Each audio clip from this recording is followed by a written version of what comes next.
हम सीरिया के गृह युद्ध का विश्लेषण करेंगे, जहां 54 वर्षों के बाद सबसे बड़ा तख्ता पलट हुआ है। सीरिया अब घोषित रूप से आतंकवादियों की शरण में जा चुका है और पूरी दुनिया सिर्फ दूर बैठकर इसका तमाशा देख रही है। इस तख्ता पलट पर मुस्लिम देश भी आपस में बटे हुए हैं। जिन देशों में बहुसंख्यक आबादी सुन्नी मुसलमानों की है, वहां इसका जश्न मन रहा है, और जिन देशों में बहुसंख्यक आबादी शिया मुसलमानों की है, वहां इस घटना पर सन्नाटा छाया हुआ है। और ऐसा इसलिए है क्योंकि सीरिया का यह गृह युद्ध असल में एक धर्म युद्ध है, जिसमें एक तरफ पूर्व राष्ट्रपति बशर अल असद थे जो शिया मुसलमान हैं, और दूसरी तरफ विद्रोही और आतंकवादी गुट थे जो सुन्नी मुसलमान हैं।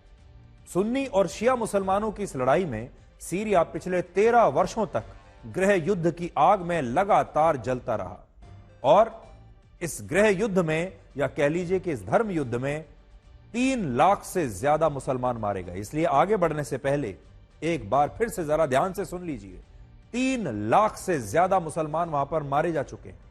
54 लाख से ज्यादा मुसलमान विस्थापित हो चुके हैं, जिन्हें अपना घर छोड़कर भागना पड़ा।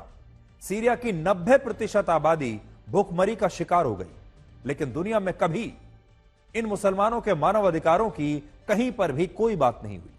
इसका कारण सिर्फ यह था कि सीरिया में मुसलमानों के दुश्मन मुसलमान ही थे, यानी मुसलमान ही आपस में लड़ रहे थे।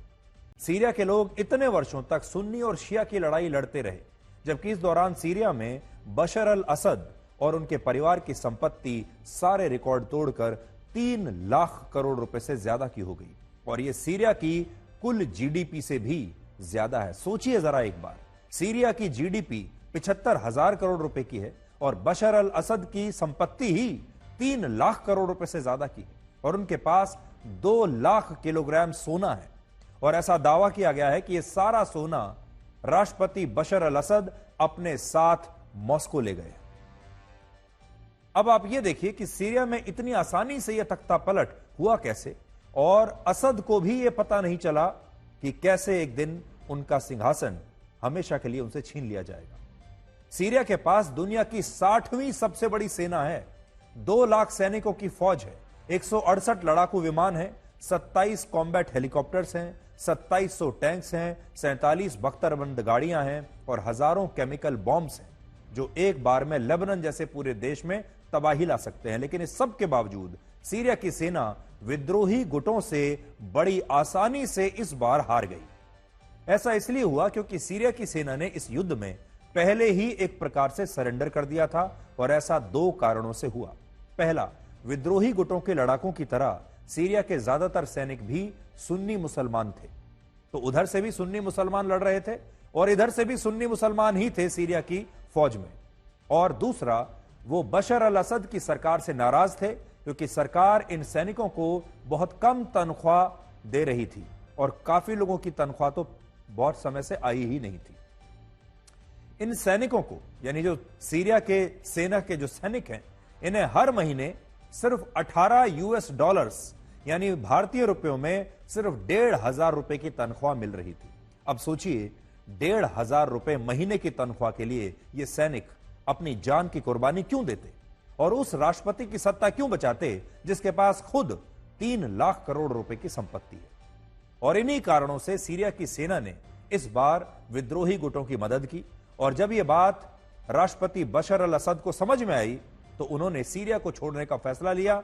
और रशिया के मीडिया का यह दावा है कि बशर अल असद अगर सीरिया में रुकते तो वहां उनकी हत्या हो सकती थी, उनकी जान को खतरा हो सकता था, और इसीलिए वो भागकर सबसे जो सेफ देश है उनके लिए वो है इस समय रशिया, क्योंकि राष्ट्रपति पुतिन असद के बहुत करीबी माने जाते हैं, और उन्होंने मॉस्को में जाकर शरण ले ली।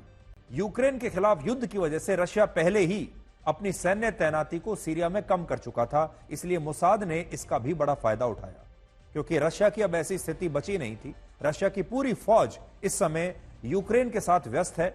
वो खुद इस समय एक जंग लड़ रहे हैं, बहुत बड़ी जंग है और कई वर्षों से चल रही है। अब उनके पास ना तो इतने सैनिक बचे हैं, ना इतने हथियार बचे हैं कि वो सीरिया की भी रक्षा कर सके। इसलिए रशिया से भी मदद मिलनी बंद हो गई। और ईरान को भी इजराइल ने ऐसी स्थिति में बांध कर रख दिया कि वो बशर अल असद की सत्ता को बचाने के लिए कुछ नहीं कर पाया। और इस तरह सीरिया में 54 वर्षों के बाद इतना बड़ा तख्ता पलट हुआ है। लोग कह रहे हैं कि ये इराक में सद्दाम हुसैन के तख्ता पलट के बाद सबसे बड़ा तख्ता पलट है। इजराइल से आज यह सीखा जा सकता है कि वो अपने किसी भी दुश्मन को कभी भूलता नहीं और एक ना एक दिन आगे चलकर उनसे बदला जरूर लेता है। पिछले साल जब हमास ने इजराइल पर आतंकवादी हमला किया था, तब राष्ट्रपति बशर अल असद ने इस हमले को अपना समर्थन दिया था और आज इजराइल का वो बदला पूरा हो गया। बशर अल असद के डॉक्टर से डिक्टेटर बनने की कहानी बताते हैं। बड़ी दिलचस्प कहानी है ये। आज जब आप इस कहानी को सुनेंगे तो आपको लगेगा कि शायद कोई फिल्मी कहानी है। बशर अल असद के पिता हाफिज अल असद वर्ष 1970 के तख्ता पलट के बाद सीरिया के राष्ट्रपति बने और उन्होंने अपने कार्यकाल में काफी खून खराबा किया। वर्ष 1982 में उन्होंने आतंकवादी संगठन मुस्लिम ब्रदरहुड के खिलाफ हुए संघर्ष में 20,000 मुसलमानों की हत्या कर दी थी। हाफिज अल असद को उस जमाने का सबसे बड़ा तानाशाह माना जाता था और उनके बाद उनके बड़े बेटे बासिल अल असद को सीरिया का अगला राष्ट्रपति बनना था। लेकिन जनवरी 1994 में बड़े बेटे की एक कार दुर्घटना में मौत हो गई और बहुत सारे लोग इस दुर्घटना को भी एक गहरी साजिश का हिस्सा मानते थे। बड़े बेटे की मौत के बाद हाफिज अल असद बहुत टूट गए और उन्होंने यह फैसला किया कि अब उनका छोटा बेटा बशर अल असद उनका उत्तराधिकारी बनेगा। उस समय उनका छोटा बेटा बशर अल असद लंदन में डॉक्टर बनने की पढ़ाई कर रहा था और एक आई सर्जन बनने के लिए उनकी ट्रेनिंग चल रही थी। तो बशर अल असद असल में एक डॉक्टर हैं और वो भी आंखों के डॉक्टर हैं। आंखों के डॉक्टर थे, लंदन में रहते थे। राजनीति से उनका दूर दूर तक कोई लेना देना नहीं था, ना ही कोई उनकी दिलचस्पी थी। लंदन में अच्छी खासी जिंदगी उनकी चल रही थी, डॉक्टर बन चुके थे और उन्हें सीरिया में राष्ट्रपति बनने में कोई दिलचस्पी नहीं थी। लेकिन बड़े भाई की मौत के कारण उन्हें अपनी ट्रेनिंग को बीच में ही छोड़कर सीरिया वापस आना पड़ा और नियमों के मुताबिक वो सीरिया की सेना का हिस्सा बन गए, यानी उन्हें फौज में शामिल कर लिया गया।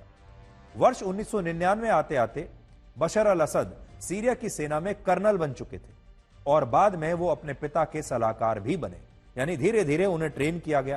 पहले उन्हें फौज में रखा गया, उनकी फौज की ट्रेनिंग हुई, उसके बाद उन्हें राजनीति सिखाई गई और अपने पिता जो कि राष्ट्रपति थे उस समय, उनके वो सलाहकार बने। और फिर वर्ष 2000 में जब उनके पिता की हार्ट अटैक से मौत हो गई तो असद 34 वर्ष की उम्र में सीरिया के राष्ट्रपति बन गए।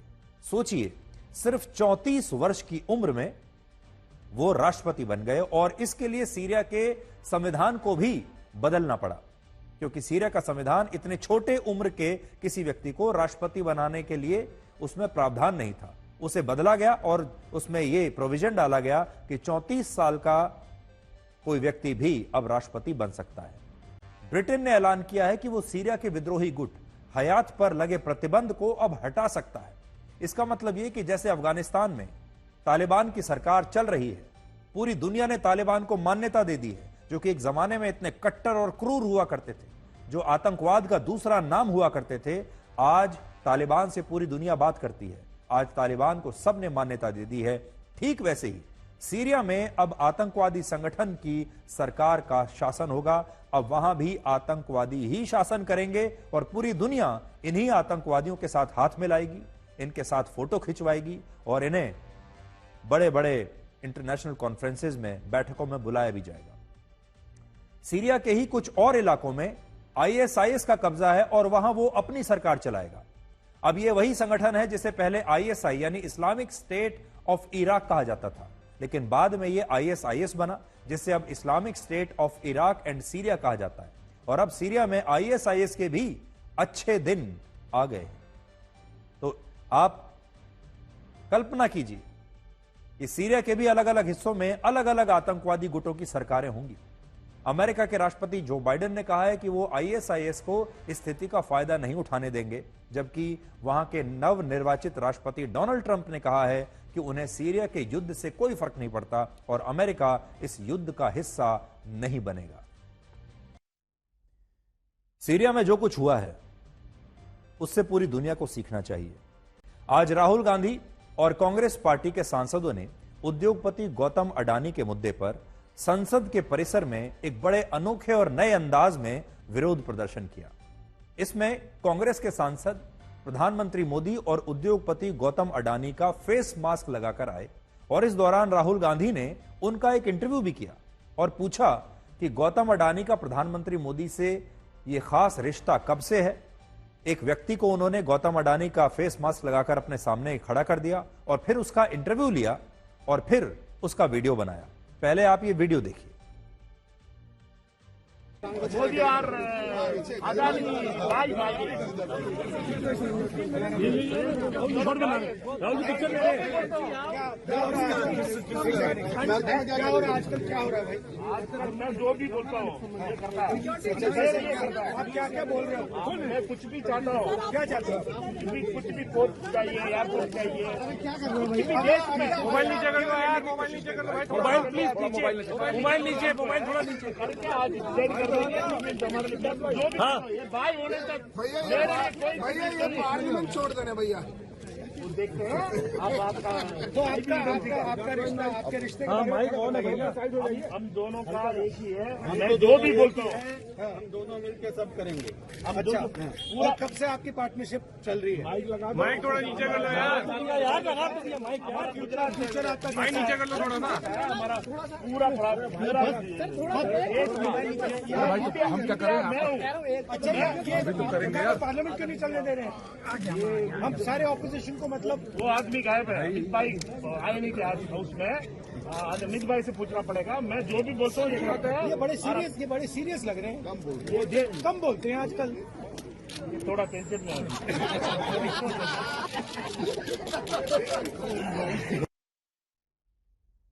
ये जो वीडियो है भले ही आपको बड़ा मनोरंजक लग रहा हो, भले ही इसमें आपको कॉमेडी दिख रही हो, लेकिन राहुल गांधी प्रधानमंत्री बने या ना बने, उन्होंने राजनीति को बड़ा दिलचस्प बना दिया है, मनोरंजक बना दिया है और राजनीति में वो एंटरटेनमेंट लेकर आ गए हैं, कॉमेडी लेकर आ गए हैं।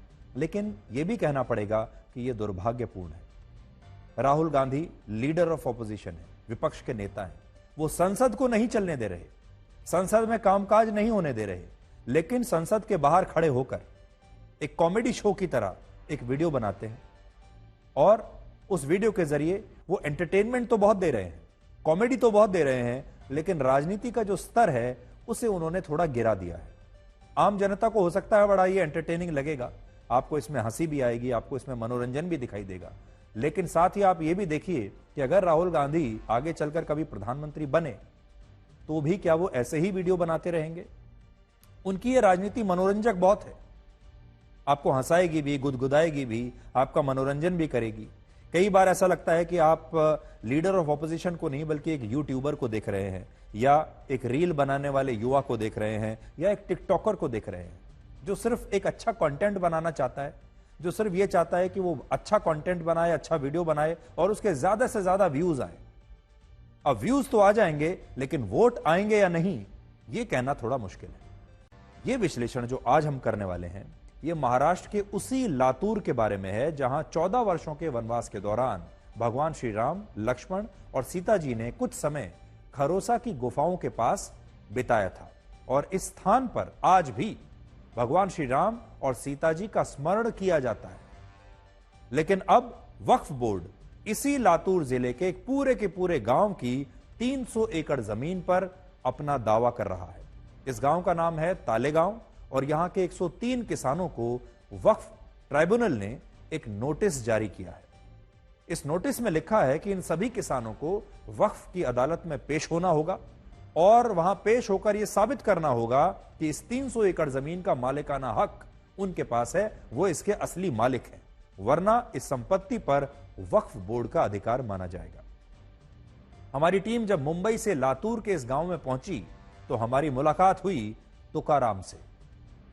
तुकाराम के पास इस गांव में 5 एकड़ जमीन है जिस पर 4 पीढ़ियों से उनका परिवार खेती कर रहा है। यह जमीन वर्ष 1874 में भी उन्हीं के परिवार के पास थी, लेकिन अब उन्हें डर है कि वक्फ बोर्ड उनसे उनकी जमीन को छीन लेगा। यह कितनी अजीब सी विडंबना है कि इस देश में विवादित मस्जिदों के बचाव के लिए कांग्रेस ने एक ऐसा कानून बनाया जो उनकी 15 अगस्त 2047 से पहले की यथास्थिति को सुनिश्चित करता है। लेकिन 1947 की बात कर रहा हूं मैं। लेकिन ऐसे लोगों के लिए कोई कानून नहीं बना जो अपनी 150 वर्ष पुरानी जमीन को वक्फ बोर्ड से सुरक्षित रख सके। यानी मस्जिदों को सुरक्षित रखा जा सकता है, लेकिन वक्फ बोर्ड से लोग अपनी जमीन को कैसे बचाएं, इसके लिए कोई कानून नहीं बना।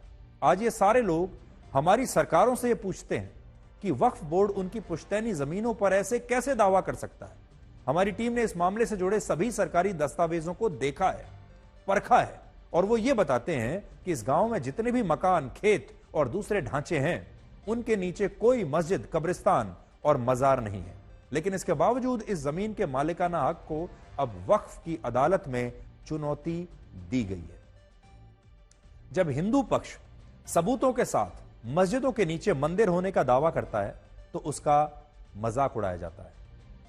बहुत सारे लोग सोशल मीडिया पर लिखते हैं कि ऐसे तो बुर्ज खलीफा के नीचे भी बुर्जा देवी का मंदिर निकल आएगा, या पेरिस में आईफिल टावर के नीचे भी इफिला देवी का मंदिर निकल आएगा, जाइए उस पर भी अपना दावा कर दीजिए। लेकिन वक्फ बोर्ड के दावों को लेकर ना तो कोई सवाल उठता है, ना कोई मजाक उड़ाता है, ना कोई उनसे सबूत मांगता है।